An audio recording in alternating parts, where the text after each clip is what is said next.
Hello, my noble band of outlaws. Outlaw Samurai coming at you live with a video. Yes, back with the wolf pants, because I'm the alpha and I own it. In any case, this video is made by Toes 1. Well, made for, I should say. And before anyone says anything, no, this is not another how-to video. In the sense of how to use a sword in the manner that we use them in the modern day. Most of the time. This is a home defense with a sword. Now, you may be wondering, Outlaw, why would I use a sword for home defense when I have guns? And true. Guns, and you're going to think that I've lost my damn mind when I say this, guns are better at home defense than swords. Simply because they are more powerful and more compact.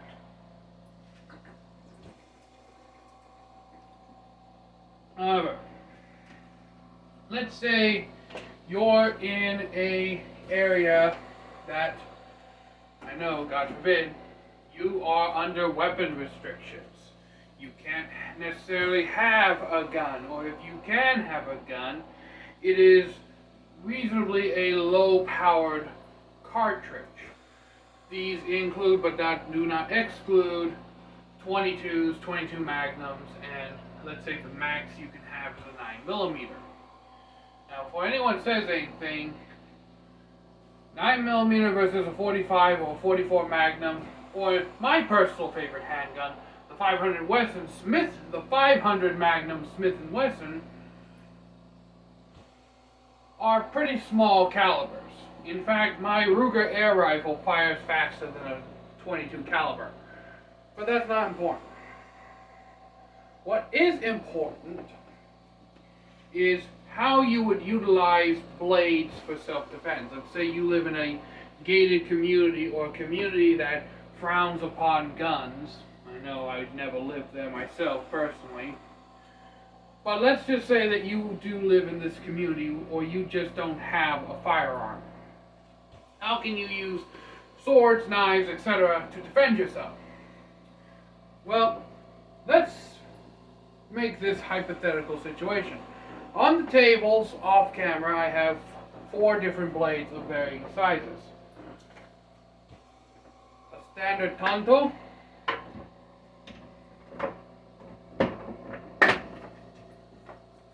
the Devil's Edge Guama, the Honshu Tactical Wakazaki, mainly because I needed a Wakazaki-sized blade, and my only other Wakazaki is over at my father's.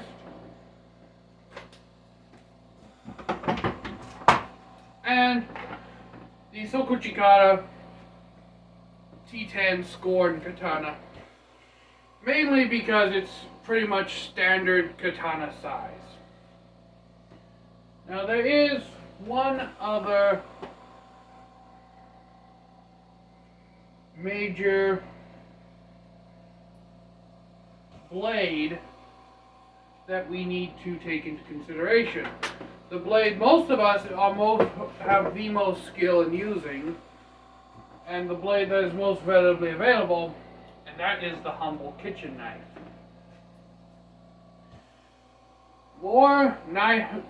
Whenever you hear statistics about knife crimes, whether they be here in America or here or over in Europe, they're usually always involving the chef's knife, because it is the most readily available, most readily usable knife. And most people would say, Outlaw, this isn't really a weapon. Look how thin it is.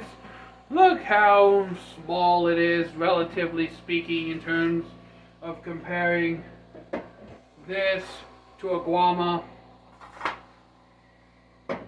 But this is arguably far more deadly than all the blades on this table. And do you want to know why? It's because of its thin nature and sharp edge. Cooking knives are, by their design,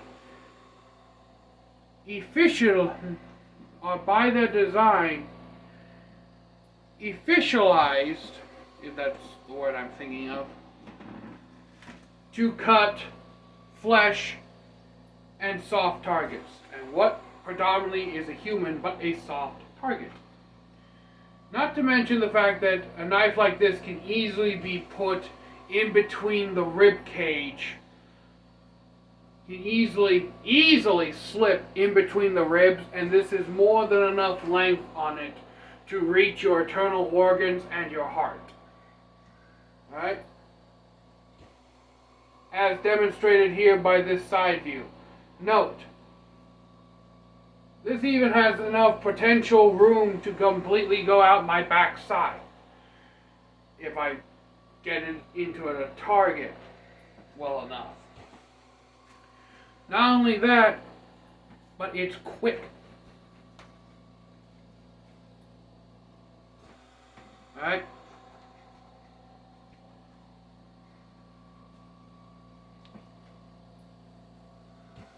You can easily confuse your opponent with a flurry simply by holding it like so, and then tighten your grip and thrust.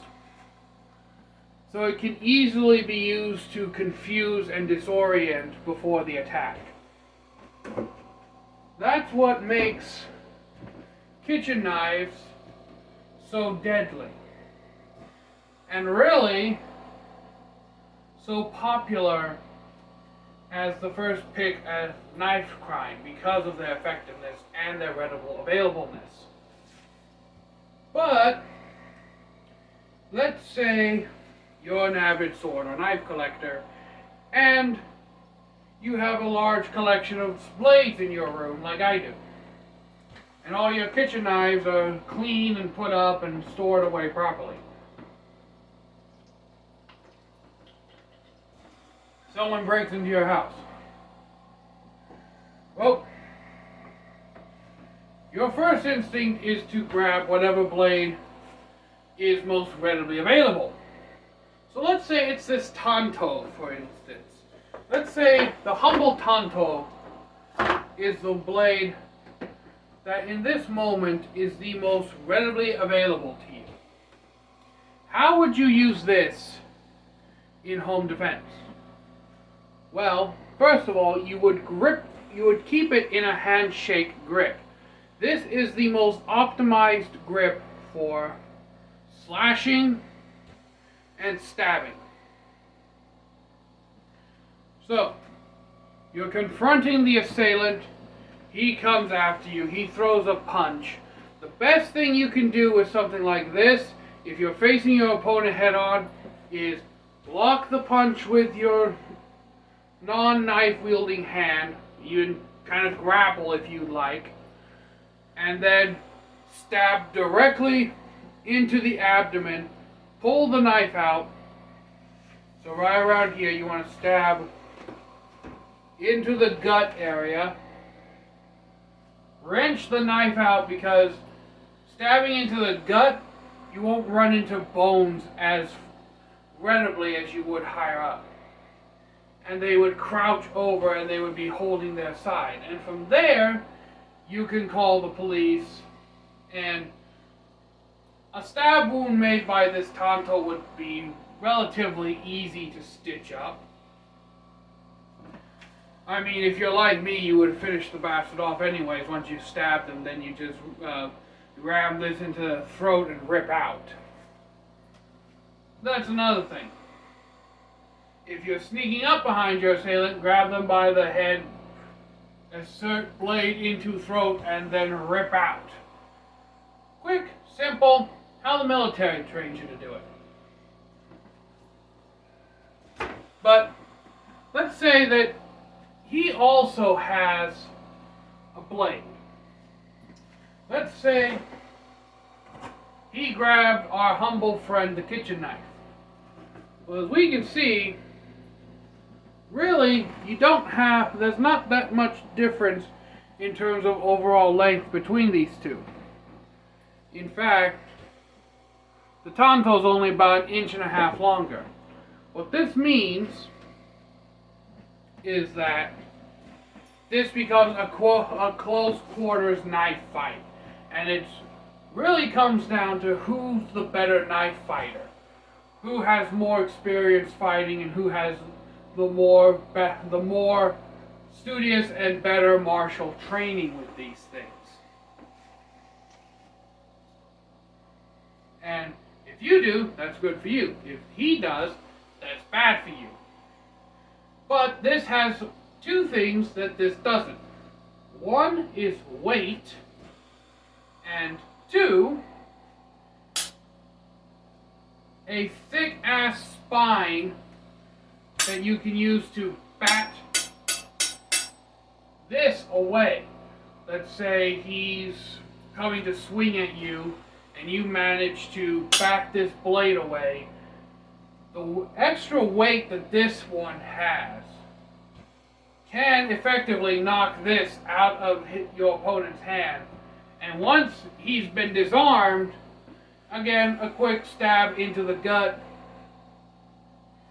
Call the police, they arrive with the paramedics, they take him away.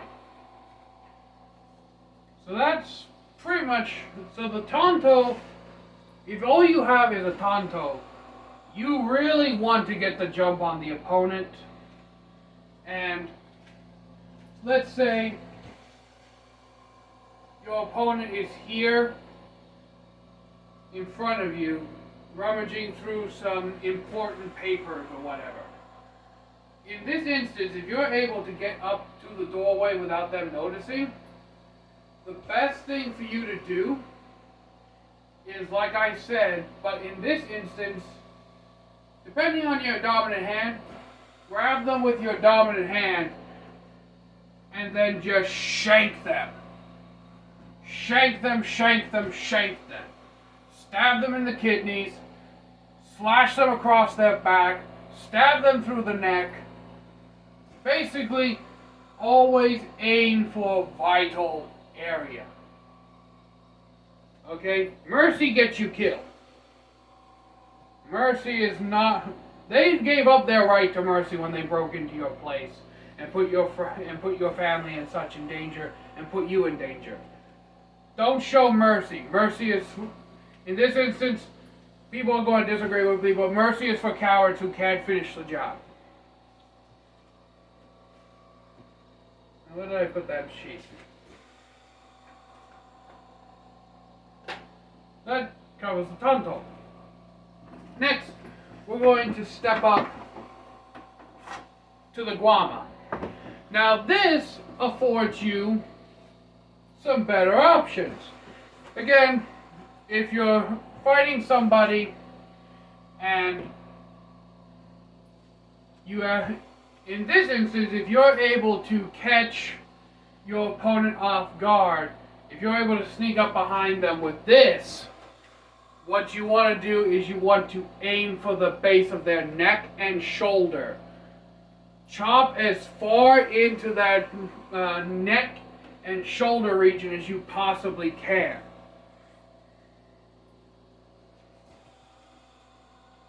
For two main reasons. One, a lot of the important muscles in your body that control your ability to raise and lower your arms are in the neck. So you essentially completely severed half of their upper body's range of motion. After which they may or may not be able to jerk away, in which case you follow up with a swift kick as powerful and as high up into the abdomen as you can, into their gullet, and then proceed to beat them mercilessly with whatever else you can possibly get your hands on at the time. Until one of two things happen. The cops show up or they die.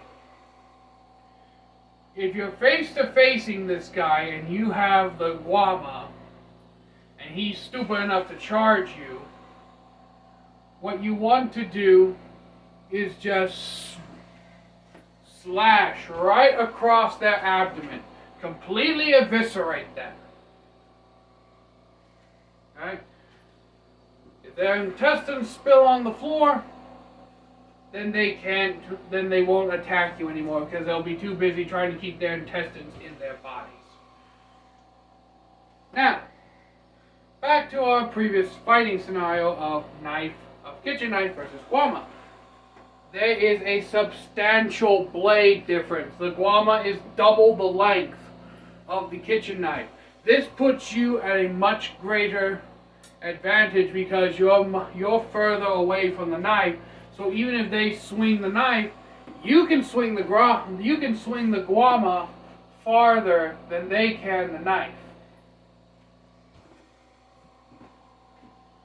And same thing again, if this actually puts you in a more advantageous position to do this.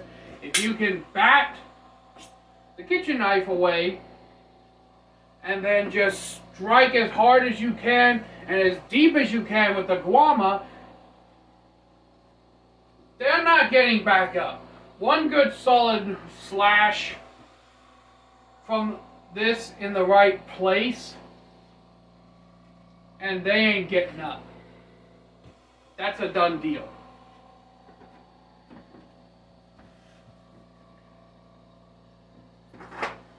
Now, again, if we're behind the door here, this is a little bit different. But with the Guama, you want to actually sneak a little more into the room than with the tanto, so that you can get a real good angle on the back of their neck. Go directly for the back of the neck, sever the spinal cord if you can, and your opponent and the enemy right then and there. Now, at this point in the video, you're probably wondering, Outlaw, don't you have any non-lethal countermeasures against these guys? I was like, no, quite frankly, I don't, because I don't believe in it. If you make the conscious decision to invade my home or put my friends and family in danger, your life has lost all meaning to me and it's forfeit. I was not raised to take such situations lightly.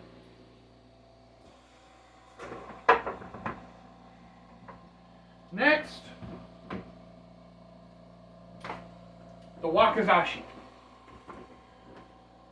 The home defender's blade of choice because of its length, chopping power, and overall versatility. The samurai used these as indoor swords during the Sengoku era.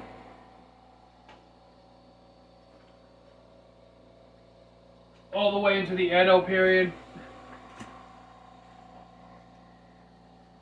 The quintessential be-all, end-all of home sword defense, as it was. Not really. While I do believe that the wakizashi is a superior style home defense blade to the Guama or the tanto, and even the chef's knife, it's not the best and it's not the worst. Now, as we can plainly see, there's an even greater substantial blade length difference of nearly 3 times the length. And again, this affords you the ability to bat the knife away and strike at your opponent from even further range. Now you're probably wondering, well, Outlaw, what about the size of the room and the ceiling and everything? And it's like, I'm basing my assumptions over the fact that if you have a large collection of swords and weapons, you generally have a good idea of how much space you have in your home to swing them around. Because let's face it, every backyard cutter swings their swords around inside when it's raining or something, or such and so other bad weather arises. We all do it. But yeah. Now, what would you want to aim with the wakizashi? Really, anywhere you want at this point, because some wakizashi can be used two-handed, and we get into the now two-handed spectrum. This gives you even more power, control, and speed in your cuts. So with a two-handed wakizashi, you're now able to really put powerful cuts behind your strike. This is getting into the area where you would now be able to sever their limbs. Argumentatively, you can do it with the guama, but it's far more effective with a two-handed blade that can generate the kind of power needed to go through an entire human limb. Also, there's one other benefit to this that some people may or may not disagree with me, and that is the ability to completely thrust through a human body. Yes, this blade will definitely go completely through most human bodies. So you could literally stab someone through the gut, run them full force into them, basically bashing them up against the wall and pinning them there. You can literally pin your enemy to the wall and then simply call the police, and they're not going to move, alright? 9 times out of 10, people are not going to be able to endure the pain of pulling a blade that has been rammed through your body out of said body.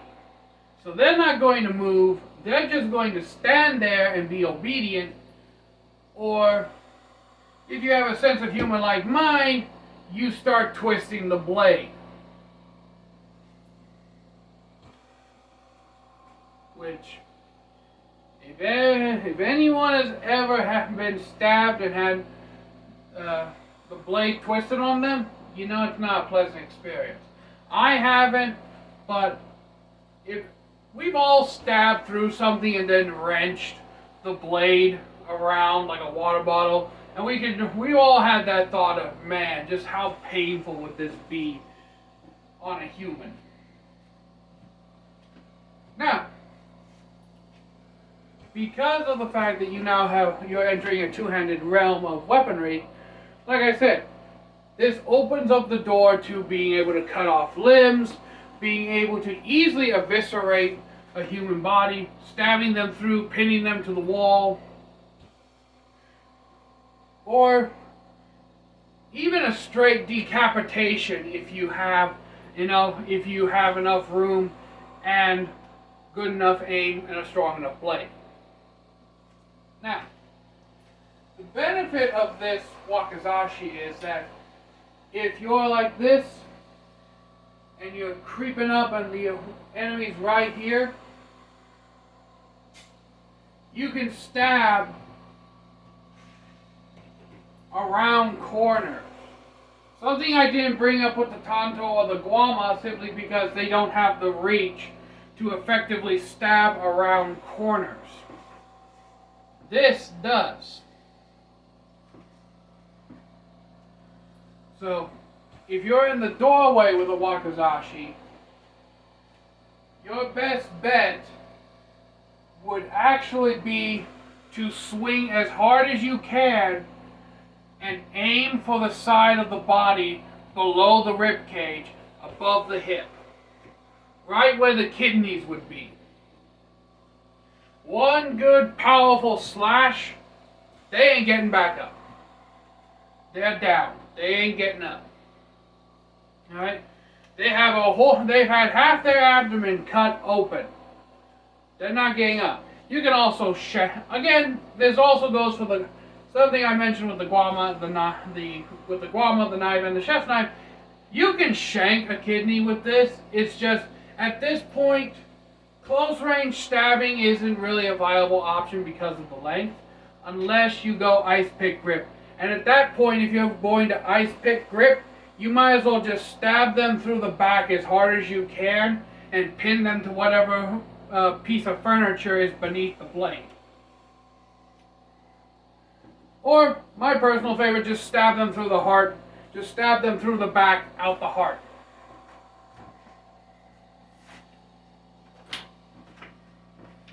Now we get to the final blade. Everybody's been wanting to see this, the katana. And obviously, there there is a substantial difference in length between kitchen knife and katana. Almost 4 to 5 times the length. And again, bash the kitchen knife out of the way, and at this point, there's not even there's just nothing. There's just nothing you can do at this point. If you only have a chef's knife, and the other dude's wielding a katana, and if the opponent's wielding a chef's knife, and you're wielding a katana, it's game over for them, man. You won. Because if the Wakizaki has the possibility of severing a limb, this definitely has the ability to cut off a limb, cut off a head. Hell, if you do it right and you have a good enough blade, you can slice a person right in half, right across their torso. So again, if you're confronting the dude, you have the option of thrusting, cutting off a limb, slashing at the throat, eviscerating them. Your options are basically all the other options cranked up to 11 with this. Especially your standard size katana is extremely compact in terms of sword size. So this can easily be swung with full force and authority, even in a modest sized room like this. This is like a 10 by 8 room, modest size. This can easily be swung with enough power and authority to cut off a human limb. And again, it also has the ability to reach around the doorway.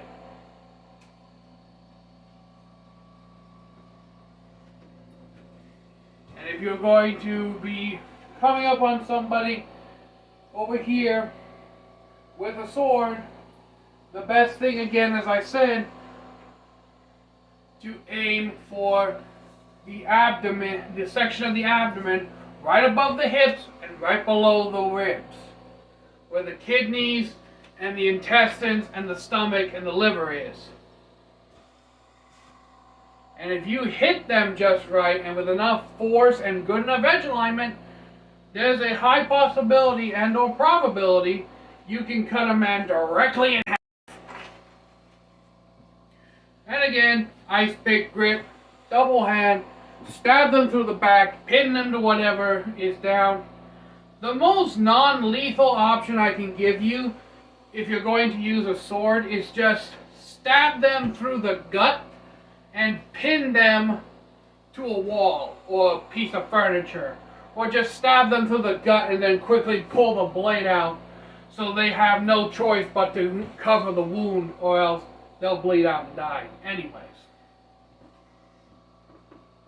That is literally the most non-lethal option available to you when using a sword as self-defense, is pinning them to a wall. But I hope this has been educational. I hope y'all have learned something. Definitely going to have to put an 18+ warning on this video. So until next time, my noble band of outlaws, outlaw samurai, tell all y'all be crazy rednecks, be safe, use your weapons. I'm out. Peace. And tell me which blade in the comments out of all that I've discussed so far that you would use.